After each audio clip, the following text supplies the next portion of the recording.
All right, everybody, welcome back. Happy New Year, Gong Xi Fa Cai, to those of you who are away or celebrating the Chinese New Year. My name is Rich Brubaker, and I'm the founder of Collective Responsibility. It's great to be here for episode 2. Episode 1, I think, did pretty well, so we're going to keep this going. All right, so our first question comes from Sewell, who asks about ocean plastic and how the rise in affluence in Asia and the burgeoning middle class will contribute to ocean plastic. But then also he asks, what can be done at the front end to eliminate plastic? A huge question, Wade, and something that I know many people are only recognizing or only waking up to the size and scale of the challenge. In Asia, we've moved into the largest producer of ocean plastic. And it's not just the plastic itself and the fact that we use plastic, it's also in how we manage the waste stream itself. So a lot of the plastic ends up into the rivers, which then flow into the ocean, primarily because the way that the waste is managed is not proper. It's not being guarded, the plastic just blowing off or tumbling in, or actually just being dumped, as we've seen in some cases. I've just traveled through Jakarta and Bangkok and a number of other cities, and it's ubiquitous, it's everywhere. But in terms of the middle class, the thing that I want to kind of tie back to when it comes to the front end is the role of plastic in consumers, and particularly with plastic bags and then any kind of packaging related to e-commerce. These are the two fastest growing areas where I feel that consumers need to be much more aware and much more conscious of how they consume or interact with plastic. But this is where brands need to get their head around the idea that we can't keep going forward as usual. And I'll point you to Lego, who has, after the big shell controversy about 2 years ago, made a kind of a commitment to getting rid of their plastics, the hard plastics that they're using for their pieces. And I just saw a piece the other day, which I'll link below, which talks about the progress. And I believe that they're looking at kind of a 2020 timeframe for reducing plastic from what is probably one of the most iconic plastic toys. So there's a lot of things that can be done up front. So our second question comes from allawayscoffee, who asks, how can sustainability work when everything is market driven by the people? There's a few ways to tackle this. This is a big question because, getting back to Wade's previous question, we're talking about the movement of middle class, but also urbanization. And in China and in Asia in particular, what we're seeing is that when someone moves from the rural countryside into the urban environment, this is actually their biggest jump in footprint, because it's not the market, but as people attain wealth, they rise into the middle class, they start to consume more. Now, the market's on the other half of this and saying, here, we're going to feed you, we're going to feed you, we're going to feed you.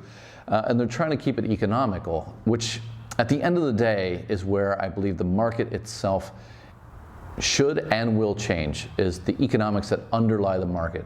If we look at the resources, be it food, energy, plastics, whatever it may be, the resource that you're worried about, and how to drive people to consume more consciously, one of the underlying things that people don't talk about is resource pricing, and the fact that governments, they hold down the price of water, they hold down the price of labor, they hold down key elements of the economy to make the economy affordable to people. But this is where I think things will change, because they'll have to. As we run out of water, as our air grows less clean, as healthcare and education resources get stretched, the cost will have to rise. And as that starts to happen, behavior will start to change. So with that, I come back down to it's economics. It's not going to be governance. It's not going to be government laws. But then the other thing, the market can be made by brands. And this is where Ben & Jerry's fit in. This is where aspirational organics, yoga, service come in. When people are willing to pay a premium for something that they value, then the market can also shift. And that's how we're really seeing a change in organics. In China, you're seeing a boom in air filtration. You're seeing a boom in premium education, because once people have the ability to afford more and they have higher expectations, they will take it to the next level. So end of day, for me, it's market economics. That's how you drive people to be more sustainable. In the meantime, it's going to be a challenge, because we have 3 billion more people to urbanize in the next 35 years. Our last question comes from Mario van der Meulen, who asks, China has the largest talent pool in engineering, design, and technology. When will they start deploying that to bring the restorative solutions that the world needs? Mario, it's already happening. Honestly, if you look at food, water, energy, building technologies, mobility, whatever it may be, The exciting stuff is really happening here. The challenge is that they're not talking about it as much until they go to scale.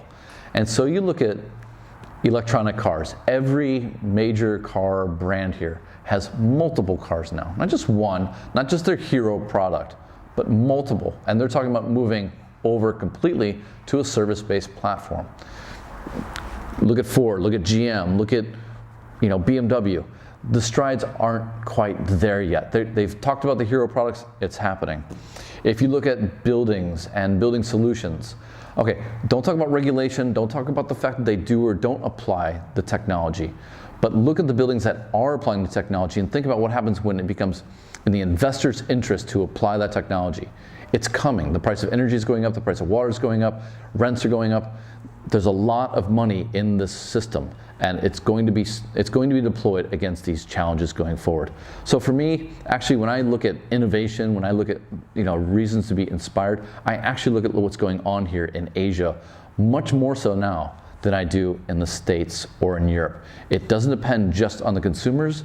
The government here will support positive ecosystems, positive innovations, and that's going to lead to a lot of different things. Now the question that I have is whether or not US and EU companies will get their act together and realize what's happening here and start to realize that if they don't get it right here, they're going to lose the next 35 years of urban sustainable innovations. And that's a big one. So you think about the building of India, of subcontinent Asia, of Africa, of South America. If China and Chinese innovators are the ones who make this market, who bring these things to scale, they've got 35 years of moving into the next economy, while the EU and the US talk about migration and figuring out how to bring jobs back that robots are just going to take away in 50 years anyway. So Mario, hope you're well in Singapore. Hope this answered your question. Thank you very much.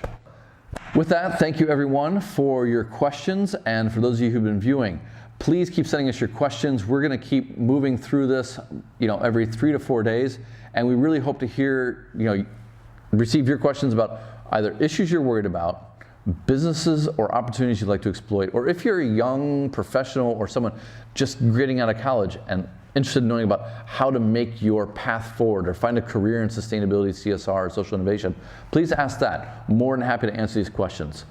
Have a great week and talk to you soon.